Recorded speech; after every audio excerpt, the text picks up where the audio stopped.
madaxweynaha Soomaaliland Axmed Maxamed Maxamuud Silaaniyo ayaa maanta ka soo qayb galay qalinjabinta dufcadii 15aad ee jaamacadda Camuud ee magaalada Boorama iyadoo ay sanadkani ka qalinjabinayeen 13 kulliyadood ee jaamacadda Camuud ee Boorama ay bixiso ugu horeyn waxa halkaasi khudbad taariikhiye ka soo jeediyay gudoomiyaha jaamacadda Camuud Professor Saleebaan Axmed Guleed madaxweyne dhalintan maanta ka baxaysa tiradoodu waxay dhan tahay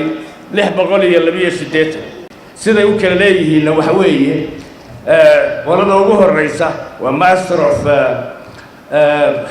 Curriculum Management waa 7 arday Master of Education Planning and Policy waa 1 arday Master of Project Planning and Management waa 4 arday Master of Public Health waa 2 Master of Family Medicine waa dhakhaatiir master iska qaadanaysa وأفر وحكلوا يتنشرت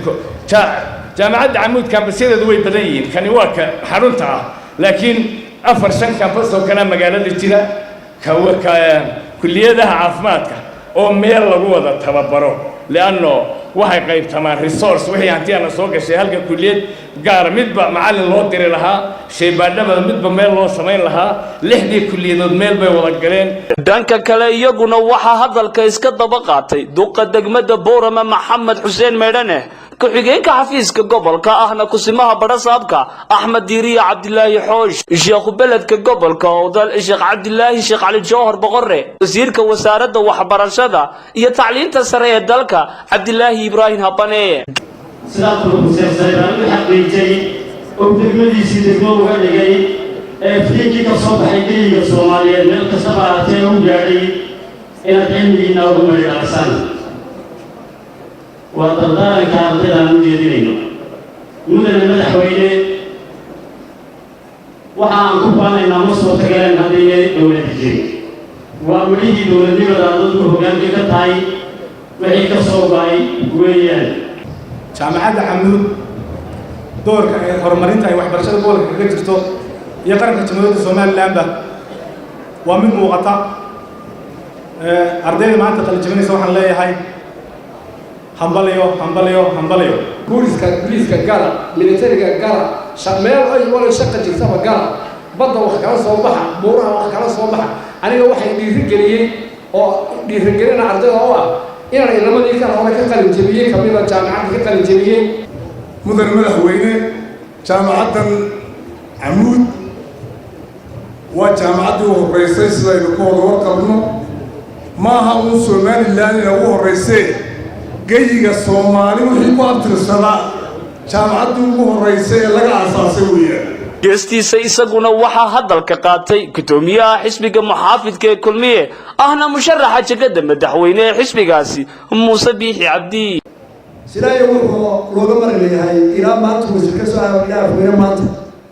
inuu ahaa nin dadka gudbooya kursi uu fadhiyo darweeyaan kaga shaqeysan markhaatiga Somaliland ana markhaati aan u kacaya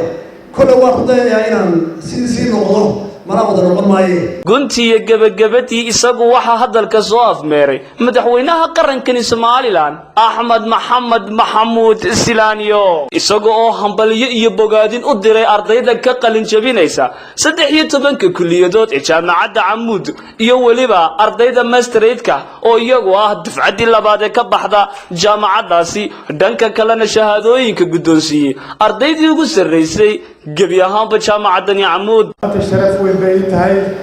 in xafladan graduation ka soo qayb galo qalinjabinta ardayda inta leeg